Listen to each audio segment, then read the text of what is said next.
چوتھا مسئلہ ہے جو ذرا سا جدید کانٹیکسٹ میں زیادہ شدت کے ساتھ موجود ہے، وہ ہے علم اور فہم کے ایک ہونے کا تصور. یعنی امپیریکل جو ایپسٹیمالوجی ہے نا، اس میں جیسے یہ ہے کہ وہ علم وہی ہے جو میں سمجھتا ہوں، یعنی مفہومات معلومات ہیں. تو یہ بات غلط نہیں ہے لیکن نامکمل ہے.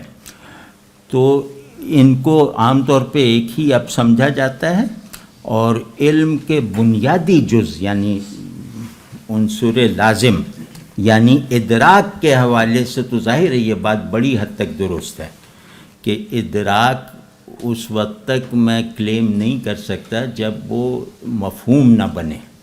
ٹھیک ہے نا؟ تو ادراک کی حد تک یہ بات درست ہے، لیکن کچھ پہلو ایسے ہیں جن سے ظاہر ہوتا ہے کہ علم اور فہم میں کل اور جز کی نسبت ہے. کل اور جز ایک نہیں ہوتے، نہیں، کل ہی کا جز اس کے ساتھ آئیڈینٹیکل نہیں ہو سکتا. واضح ہے نا؟ ٹھیک ہے نا؟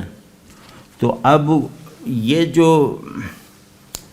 تو اس سے پتہ یہ چلا کہ نامفہوم حالت میں بھی ذہن کی اکثر کانشس فارمز وہ یا ذہن کے جو ایپسٹیمک وہ ہے نا وہ لوکیل، اس میں موجود اکثر چیزیں نامفہوم ہوتی ہیں. اکثر چیزیں تو، اور وہ جو نامفہوم ادراکات ہیں وہی اصل میں علم کی نرسری ہیں، ان معنوں میں کہ وہ ذہن کو حقیقت کے آئیڈیا سے مانوس رکھتے ہیں، اور ذہن کی صورت میں جو علمی سرگرمیاں ہیں ان علمی سرگرمیوں کو حقیقت کے تصور کے تابع رکھتے ہیں. ٹھیک ہے؟ یہ انشاءاللہ کبھی تفصیل کا موقع ملا نا تو میں عرض کروں گا کہ علم ہمیشہ تصور علم کا پابند ہوتا ہے. وہ تصور علم جو علم سے قبل ہے، علم ہمیشہ ضرورت علم کے تابع ہوتا ہے، علم ہمیشہ ارادے کے تابع ہوتا ہے. ٹھیک ہے نا؟ تو یہ سب دھوکہ ہے کہ منطق غیر منطقی اور منطق کسے کہتے ہیں کہ میں صحت کے اصول اپنے مفاد میں اپنے سہولت کے لیے وضع کر رہا ہوں، تو اس پہ پرکھ کے دیکھوں گا کہ میرے تصور علم کے مطابق یہ دعویٰ صحیح ہے یا نہیں. تو آپ سمجھ رہے ہیں نا؟ تو ہمیں بھی جب اپنے معلومات کو کیٹیگرائز کر کے ہمیں بھی یہ چاہیے کہ ہم اپنے تصور علم کو اور اپنے ایپسٹیمک آرڈر کو، ایک آرڈرنگ جو ہے ایپسٹیمک، اس کو جو ہے اس کو دوسرے کے اپنے آبجیکٹس کے لیے بائنڈنگ بنائیں. کیونکہ ہر علم معلوم ہے سچ پر اضافہ کرتا ہے. آبجیکٹ پر اضافہ نہ کرے تو وہ علم ہے ہی نہیں.